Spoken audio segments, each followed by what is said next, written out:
Welcome to the Holistic Health Show, where the worlds of science and spirituality converge to illuminate a path towards total well-being. Join us as we embark on a journey to bridge the gap between Western medicine and complementary therapies. Hello, everyone. Welcome back to the Holistic Health Show. Thank you for joining me again today. Today we have Dr. Christiane joining us. She's a health and happiness coach, and we're going to dive into time management. We're going to learn all about some strategies to help us with time management and just help us get some more me time in, which I think we can all agree we all need. Christiana, thank you so much for joining me today. Thanks so much for having me, Amy. Really thrilled to be here and sharing some of my secrets and strategies. I think I'm going to learn a lot from this, and I'm really excited. I'm always looking for more time. I want to dive right in. Tell us a little bit about what it is you do, how you do it, and why you do it. Yeah, so as you introduced myself, health and happiness coach, and it's actually the happiness is really directly tied to the topic we're going to talk about today. Because if you do feel overwhelmed and stressed and feel like you have no time for anything, we tend to not be super happy, right? So my goal is really, we're kind of aiming for what I call harmony between running our business, running our life, keeping our family healthy and happy, and more importantly than anything else, taking care of ourselves. And that's really where that happiness comes in, because it's like in the airplane, they always go to the safety procedures, but when they do say, put your safety mask on first and then help others, so true, especially for female entrepreneurs, for moms. If you are taking care of yourself, you're going to be a way healthier and happier person. And even though we always think we don't have time for that, that's probably the best spent time ever, because everything else is just going to be running off your fingertips, so to speak, because you feel that you put yourself first and that you are the very best person that you could be, interacting with your children, with your partner, and with your family, of course. I love that analogy of using the airplane. You always put your mask on first. It seems counterintuitive, just like it seems like it's just easier, it's faster, it's more important to look after someone else. But what people don't realize when they're not doing the looking after themselves first is that's where you kind of start to fall short, because you're then not able to give your best self to the others around you, to your family, to your work, to whatever it is where you're putting your time. So I guess one question that comes to my mind straight away is, for someone that is really busy, busy moms, busy entrepreneurs, busy dads, everyone, students, I remember in uni, where do you get time to do anything other than uni, and it just goes across to all aspects of our lives. So anyone who's in that kind of hamster wheel, how do you just take a minute and start? Well, as crazy as it sounds, but starting really means kind of taking stock of what are you spending time on right now. And while that sounds like a really crazy task to think about, oh, I really have to write down what I do during the day, even kind of roughly outlining your routines and the little times in between, that's really where the time goes, gives you a good overview of how you spend your time, because you can kind of like start working like reverse engineering from the back. Okay, so what are the times that I maybe should be sleeping? Maybe you don't even get enough sleep, right? So that's like one area where you're like, oh, well, I don't have time to sleep because I have to do the laundry, I have to clean up the kitchen, I have to do this and that and that. So reverse engineer maybe with the time that you currently do sleep, and then back into your day. And of course, there's areas there where you might have to drive somewhere, there's work that you have to be at. But then there are like these little time sucking activities in between, which could be scrolling on social media, or maybe sitting down and watching, well, just 10 minutes of TV, but those turn into more like 30 or 40 minutes. And those 30, 40 minutes could be when you could go for a walk. You could maybe read something. You could actually rest on the couch and just close your eyes, or just do a quick breathing exercise. So when I talk self care, I don't talk about going to like a spa and doing like a weekend getaway thing. I'm speaking about 10 minutes per day that you have for yourself. And I always tell my clients, if you don't have 10 minutes during the day, you have a serious problem because everybody has 10 minutes during the day. And I hear that all the time because I work full time as a professor. I have two children. I run my coaching business. And then, of course, I'm also a fitness instructor. So I am very careful in my time management for me because I know what I need myself. It starts with setting clear boundaries between my different buckets or containers of my life. And I also need to be really good in saying no to activities where I feel that if I were to say yes, that would kind of impede on the time that I would spend with my family or with myself.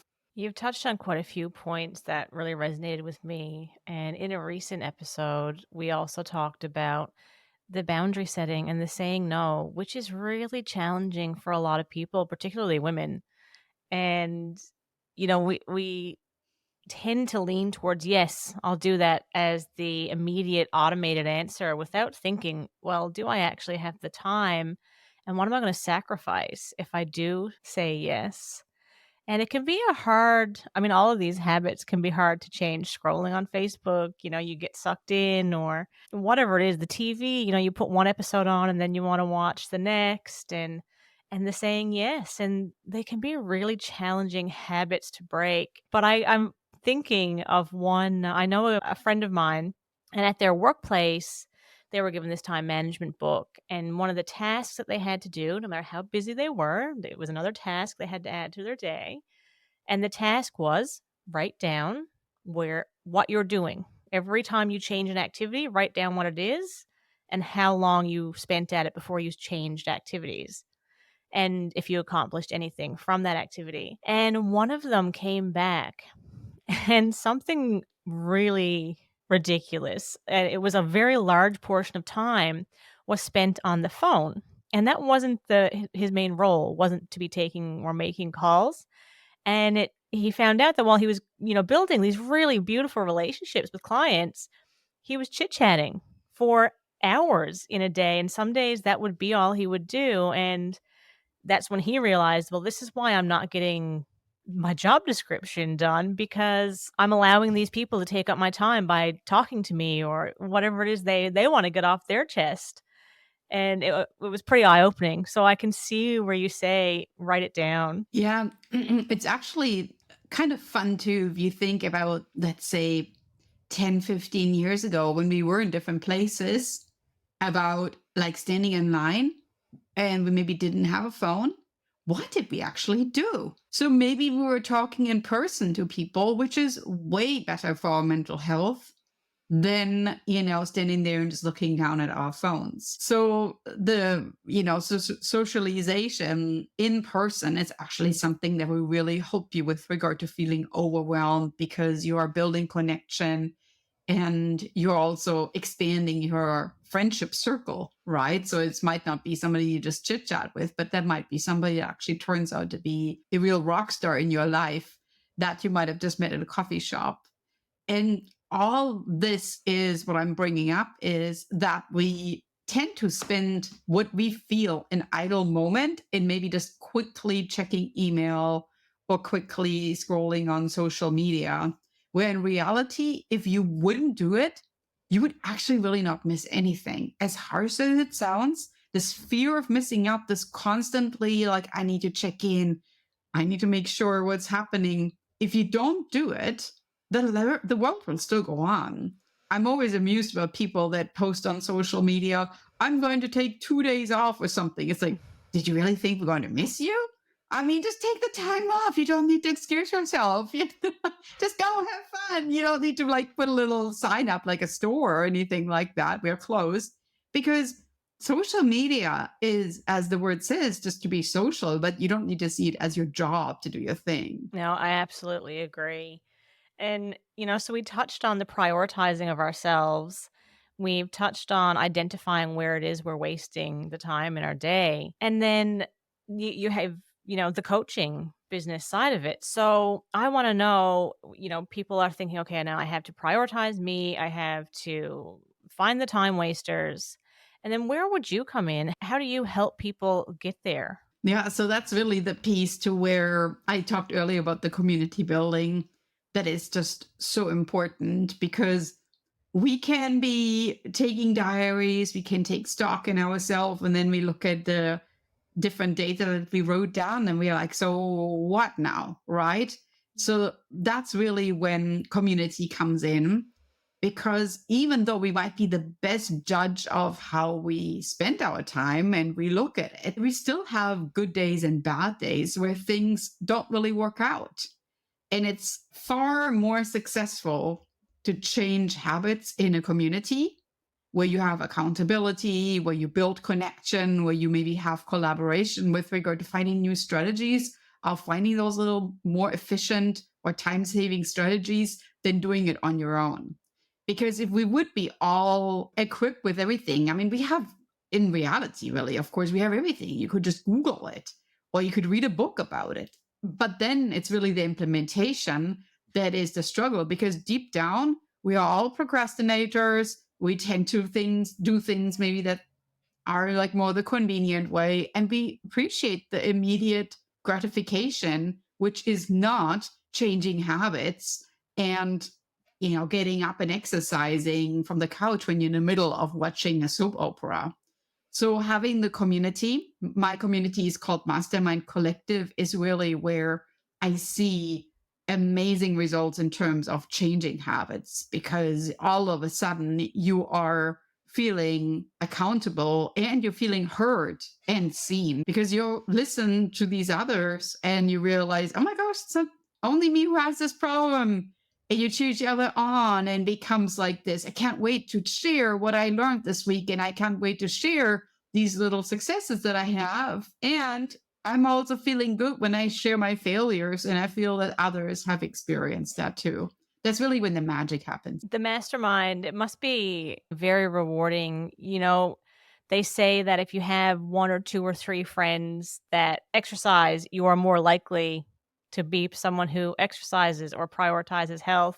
But if you surround yourself by people who don't exercise or are unhealthy, you're more likely to lean that way as well. So having access to that online community, because it's not always easy to go out and just change your friend circle. You work where you work. Your family is your family.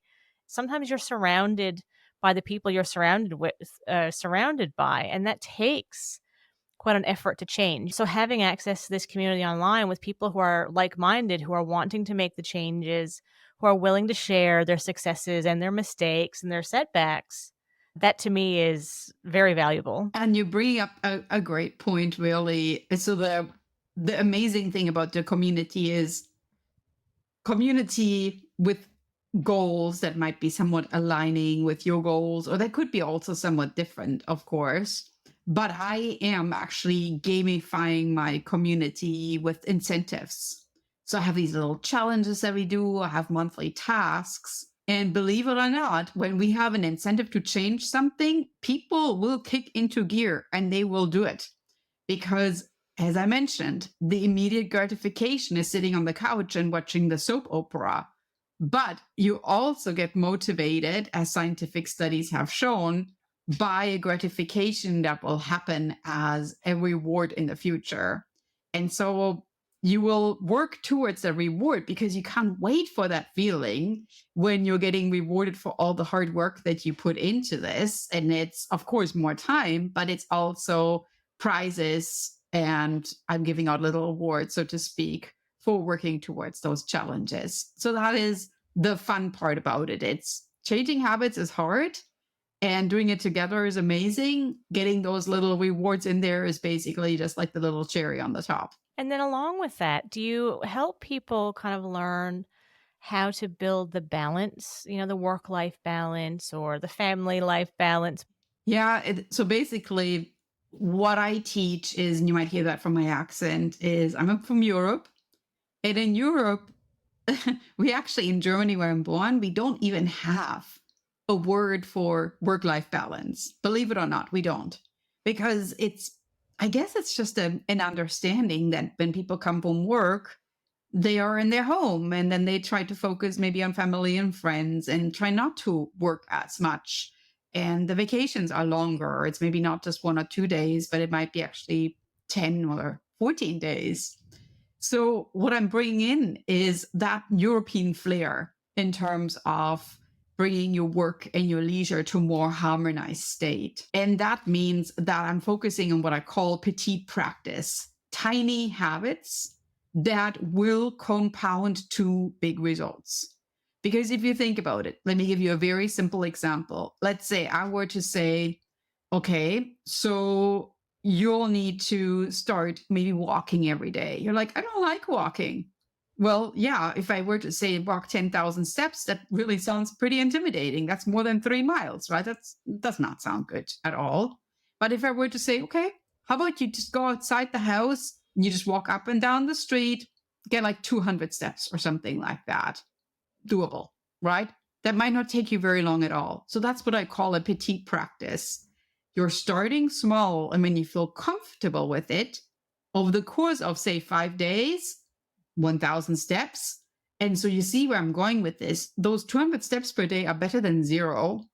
In over 5 days, you're actually getting used to it, and you nearly start missing it if you wouldn't go for the walk. So I help people by weaving in a habit without feeling it's a chore and without completely changing your life around. Because the one thing you don't want is you don't want to make it comfortable to where it's something that, like those yo-yo diets, you're like, sure, I can do it for 5 days. And then afterwards, you're like, oh my gosh, I'm so glad it's done.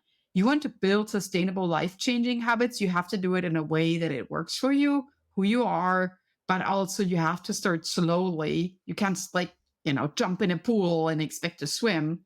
You kind of put a toe in and then maybe the leg. And that's really how you see big results.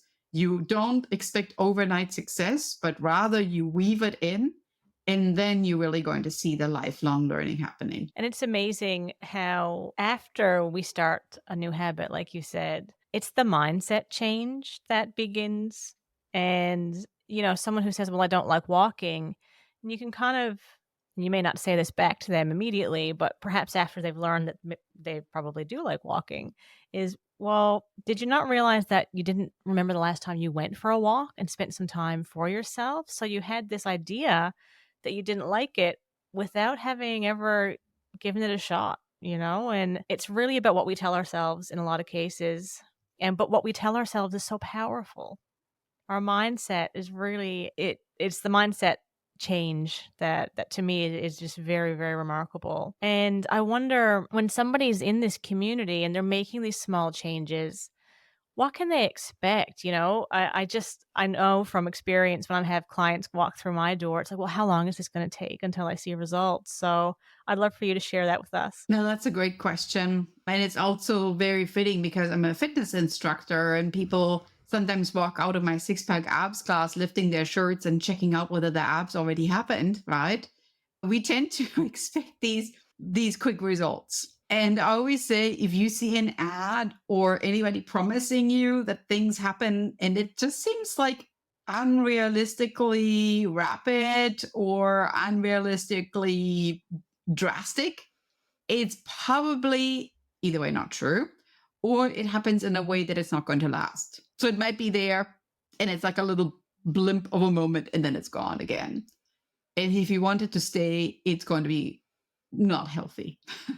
So think about, okay, what length of time does it take to build muscle? What length of time does it take to change eating habits? What length of time does it take for me to figure out a program that I need in my business, like creating videos or social media content?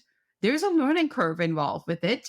And guess what? It's not a linear one. It's not like you just start walking and you keep walking every day, because it might be raining. You might be having friends over. There's like a million reasons that could happen. And you have to be the person that, again, with that accountability group, keeps going. So I always say there might be that one day where things don't work. On the next day, you have to go walk again. And even if it's just 10 steps out of the door, get the mail and back in. Because if you keep compounding the positives, and even as small as they are, you're going to keep doing it, right? So how long does it take? I usually say give it at least a month and you're going to see amazing results. Habits do take time to change. And the longer you take for them to settle, the more you're actually going to start embracing them because you're approaching it in a very realistic mindset.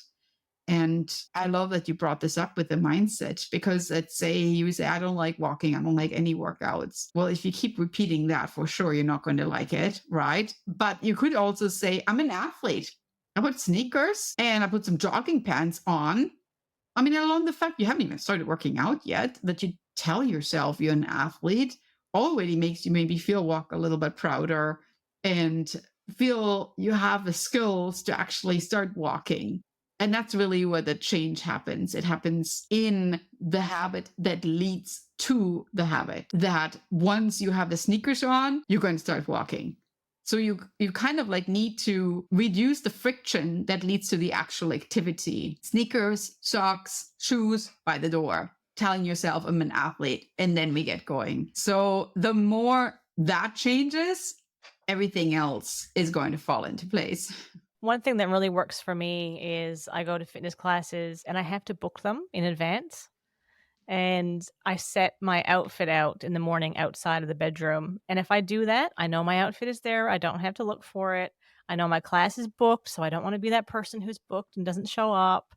And for me, that's taking the friction out of it. So I know exactly what I'm doing, where I'm going, and I've got a little bit of accountability by booking that class as well. And you mentioned a month, give it about a month. And when we talk so often at the moment, I hear many people saying, time is flying by. How fast is it going? And when you put it in that perspective, a month is really not a long time. It's over in the blink of an eye. It is. And think about like all the amazing things that you will learn during that month. So in my mastermind, I also have a 21-day journey to wellness program, which, as the word says, 21 days. You don't have to even do it consecutively. You could spread it over a month, 2 months, 3 months.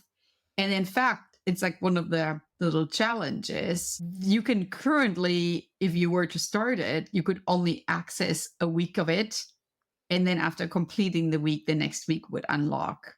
Because otherwise, it's like, first of all, it's super overwhelming. And second of all, there is no reward in keeping going. So it's like in a little computer game, so to speak. You have to work yourself to the next level. Think about this in terms of your life. A month where you may be doing something different is really not that big of, a time frame. If you think about this could really impact your life. And what I haven't even mentioned, and that's like the most important thing of it all, because I said I'm a full-time professor and I'm a coach and I'm a wellness instructor. And of course, I teach business classes, teach innovation entrepreneurship. So for me, when I teach in my mastermind, I basically look at all these little businesses. I look at the innovation, I look at the entrepreneurship, and I try to weave in strategies that are trending, but that are basically there to make our life more efficient, right? Whether that's based in artificial intelligence, whether that's based in spreadsheet methods that I maybe could be used as tools. So for instance, I use a tool to set up a time tracker or a habit tracker. I have a habit tracker that my clients use to keep track of it. It's like Post-it notes, just electronically, so to speak. So when I'm bringing these things up is that my daughters see what I do, and our family now uses an electronic calendar. My children track the habits, and I sometimes come into their room and they do like little stretches on the ground, watching some YouTube video or something. What you're really doing is, yes, over 1 month, you're taking care of yourself, but your friends and family are going to watch you.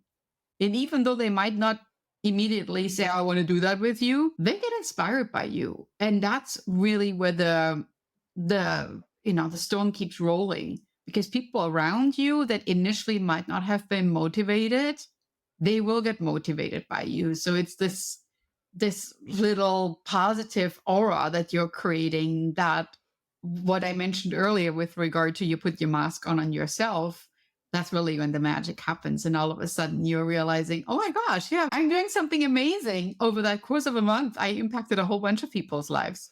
And it's like we said earlier when I mentioned about it's who you surround yourself with. You could be that positive influence in somebody's life instead of looking outward and trying to look for that person for yourself. You could be that person for your family and your friends, which in itself would be incredibly rewarding. We were talking about incentives. It's so true. And especially if you have children, it's so hard to always be the role model and to know that you are the role model. However, they do look at you and they feel that things that you do are maybe, at least they could role play, they could imitate them, but they also see when you struggle and what helps you fight struggle. So when for instance, I'm overwhelmed or stressed out, and I go, to my workout room and I do a stretch, and I know that my children associate that self-care help with something they can do for themselves too. So I don't, go to the closet and grab a bag of chips, but I rather do that. And I think that that's really important. So they might not immediately do it, but it's still something that will, in their little memory. I always think of my children's memories as like a little jukebox that when the time is right, they will pull out that memory and they will play that. Oh, yeah, stretching. My mom used to do that. I remember this now. And then they will use it. So you're teaching them skills, whether they see it or not, that are really life changing.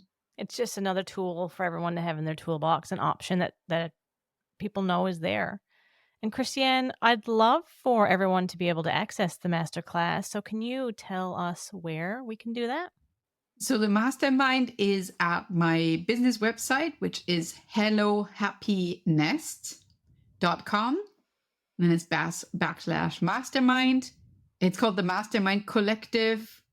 And we are empowering female entrepreneurs to take care of themselves without adding more to their to-do list. And it's a beautiful community, lots of smiles and fun. And what I feel is amazing is you will find your accountability partners in your community right there that can help you to reach your goals without the overwhelm. Of course, keep hustling along. That's the name of my podcast, Happy Healthy Hustle. I also share a lot of tips and tricks on there. So if you want to tune in, maybe you're going for your walk, whether that's 10,000 steps or 100, tune into my podcast and I give some tips and tricks away there too. And I'll share the links in the show notes, the description of the video and the episode as well. So if you're thinking about it, go over there, have a look at the Mastermind Collective. Don't be shy. Reach out. You can always reach out to me if you have any questions, and I can hand them on to Christiane, or you can reach out to her directly. Christiane, thank you so much for joining us on the show today. Thank you, Amy. Thanks for joining me on the Holistic Health Show and trusting me to guide you towards proactive healthcare. If you enjoyed the episode, don't forget to subscribe now on your favorite podcast platform and get ready to embark on an incredible journey toward holistic wellness. Until next time, be well and stay holistic.